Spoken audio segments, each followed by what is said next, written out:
keep my commandments, I will ask the Father to give you another helper, to be with you always.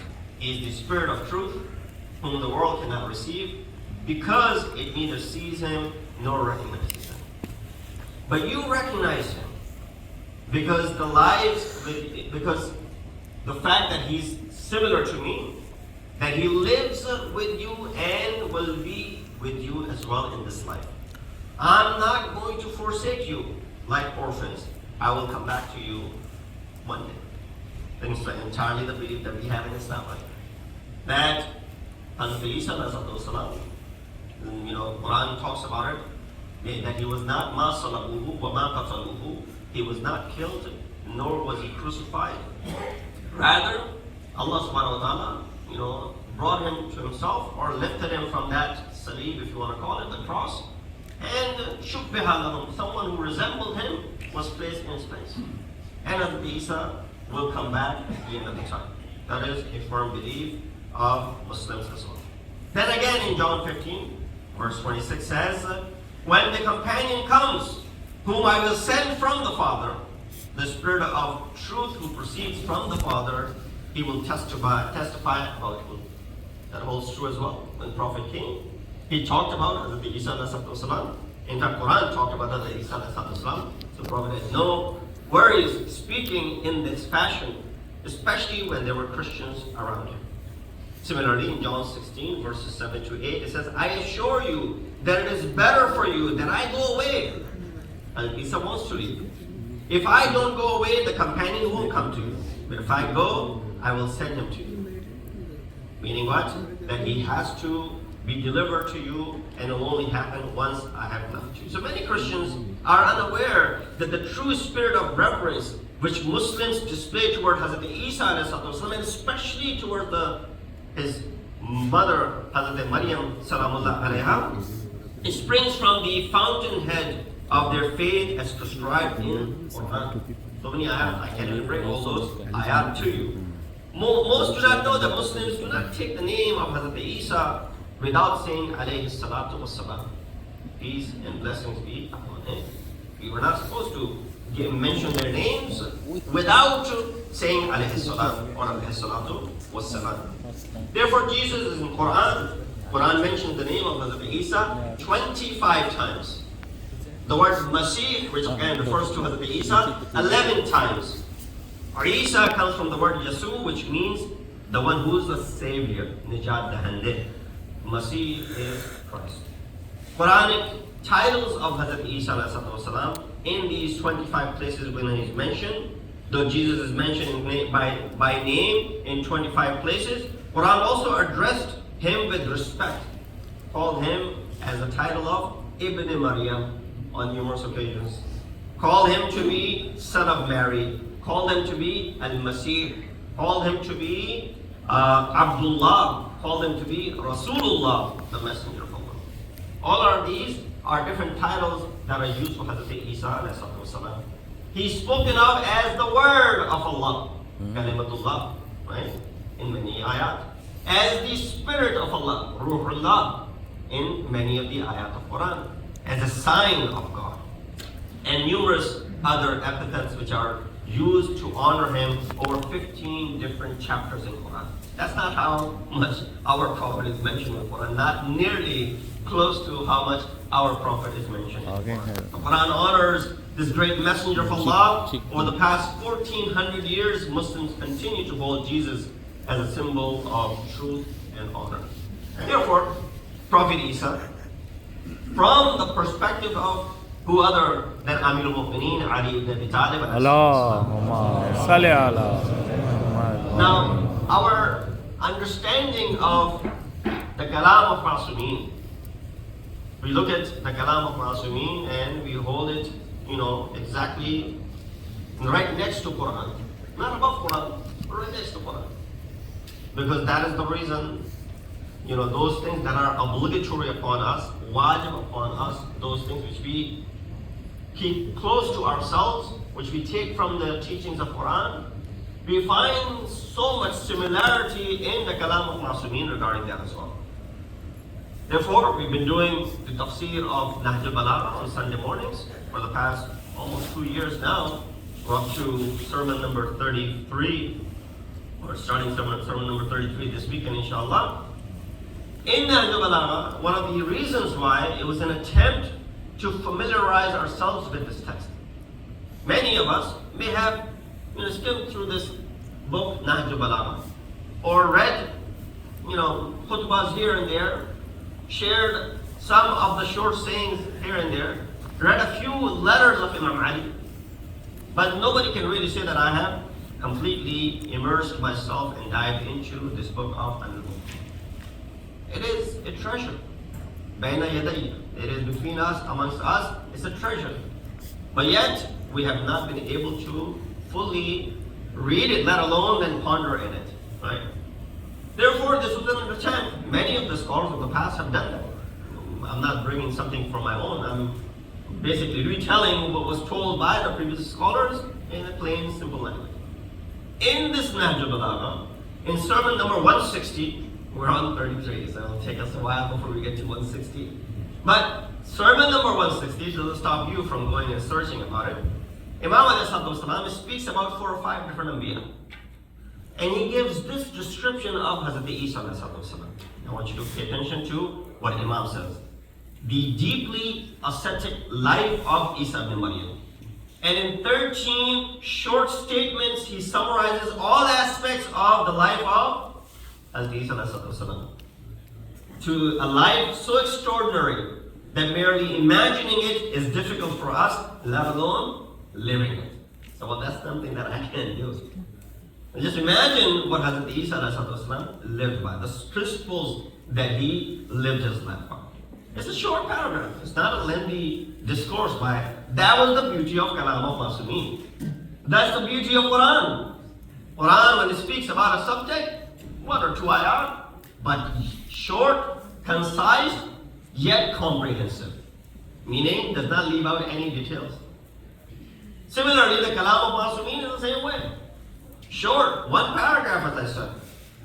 But the comprehension of it, we can have a seminar on these few lines that Imam Al-Islam says about Hazrat Isa. Let me get right into it, as I don't want to just brag about it and not get into the words of Amir al-Mu'minin. He said, Isa alayhi وَإِنْ شِئْتَ قُلْتُ فِي إِيسَى بْنِ مَرْيَمَ. If you want, I'll tell you about Isa ibn Maryam. فَلَقَدْ كَانَ يَتَوَسَّدُ الْحَجَرَ. That Hazrat Isa alayhi he used a stone as a pillow. I'm just going to translate. I'm not going to go in the depths of it. يَتَسَوَّدُ الْحَجَرَ. He used to use the pillow and the stone. وَيَلْبَسُ الْخَشَنِ وَيَأْكُلُ الْجَشَبِ. He wore coarse clothing and he ate unpalatable food, such as dry bread. He said, وَكَانَ إِلَامُهُ الْجُوءُ وَسِرَاجُهُ بِاللَّيْلِ الْقَمَرَ وَظِلَالُهُ فِي الشِّتَاءِ مَشَارِقَ الْأَرْضِ وَمَغَارِبِهَا. He says his condiments for bread was hunger. I don't even know how to translate that. The moon was his lamp at night. His shelter in winter was the east and the west of the earth. In the morning he faced the sun in the west, and in the evening he faced the east. His fruit and flowers were the plants that grow from the earth for grazing animals. He had no wife to tempt with, nor a child to cause him sorrow. He possessed no wealth to distract him, nor any greed to abase him. His mount was his feet, and his servant was his hands. This is Amir al-Mu'minin explaining what Hazrat Isa was.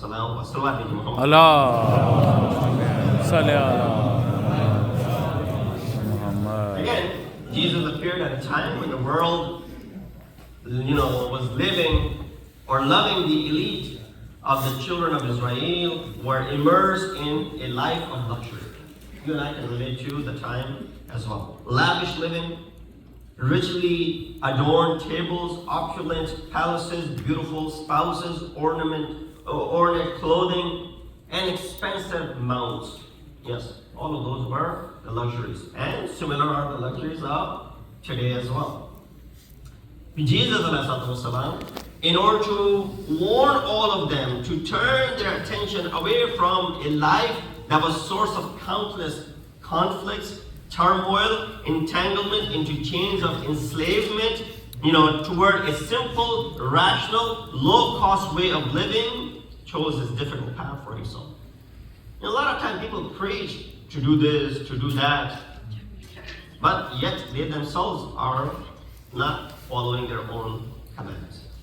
Hazrat Isa والسلام, lived that sort of life, showed it to the people, and said, live it the way I'm doing it. Now, of course, you may not be able to match exactly, nor am I expecting you to match exactly.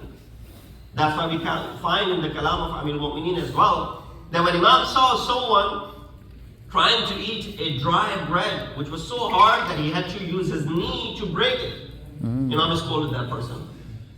He said, why are you doing this? Kulu min at-tayyibat, things that Allah subhanahu wa ta'ala has created for you from all the tayyibat. Why are you neglecting all of that? And you're resorting to eating this bread, which is so dry, it's not even wet, so you can easily break it. It's so dry that you have to use your knee to break it. It's Imam because you do it. And you all know the response that Imam gave. Imam gave, my position is different. Because in my rule, under my rule, there exists ra'aya, people, where there's the poorest of all, who have barely anything to eat. If they do, I want to consume something which is less than their food. I want to consume something which is less than their morsel. Less than their morsel. Why? Tomorrow when I'm presented in front of Allah subhanahu wa ta'ala, I don't want anyone saying Ali had something better to eat while I was the subject of eating. So that is the difference between the leader and the ra'aya. So don't go after, don't follow me in these physical aspects. In other words, Imam is saying. And Isa is saying the same thing. Don't follow necessarily in the physical aspects of his life, rather the spiritual aspect that he's trying to deliver through those means. Simple living is what is being mentioned over here.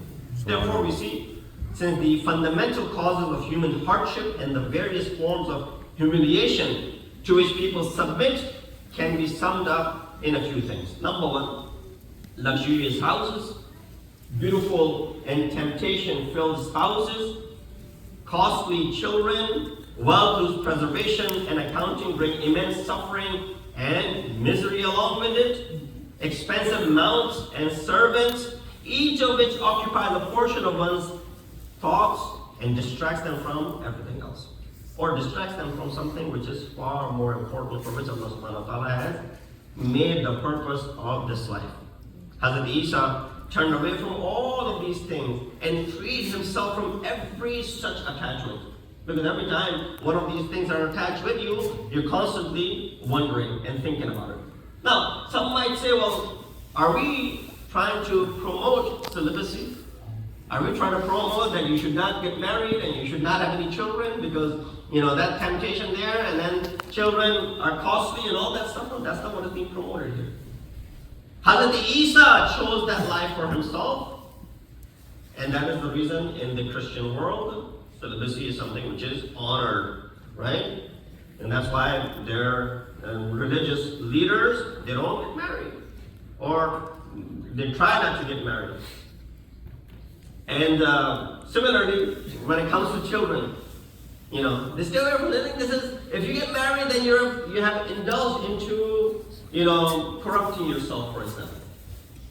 And if you want to remain pure and pak and tahir, it's better that you don't get married. That's the promotion that you find in Christianity. Why? Primarily because their most important leader is Hazrat Isa, who never got married. As far as men are concerned, Hazrat Isa. As far as the women, the role model for them is Hazrat Maryam sallallahu alaihi, who also never got married. So when their two most important role models are those who never got married, what do you think they're going to do? They're going to consider that to be a means of spiritual gain. That's not it. That's not right. Allah subhanahu wa ta'ala, prior to Hazrat Isa, the Anbiya that came, and post Hazrat Isa, the Anbiya that came, you look at the lives of all of them collectively, and you go ahead and derive a lesson for you from them. But here, what is being mentioned, not to focus so much on exact details, but the simplicity in every aspect of your life. That is the message that is being given over here. Let us move beyond seeing Christmas as a season of buying more and more. Instead, embrace it as a solemn moment of reflection centered on the teachings of Hazrat Isa alayhi salatu wassalam.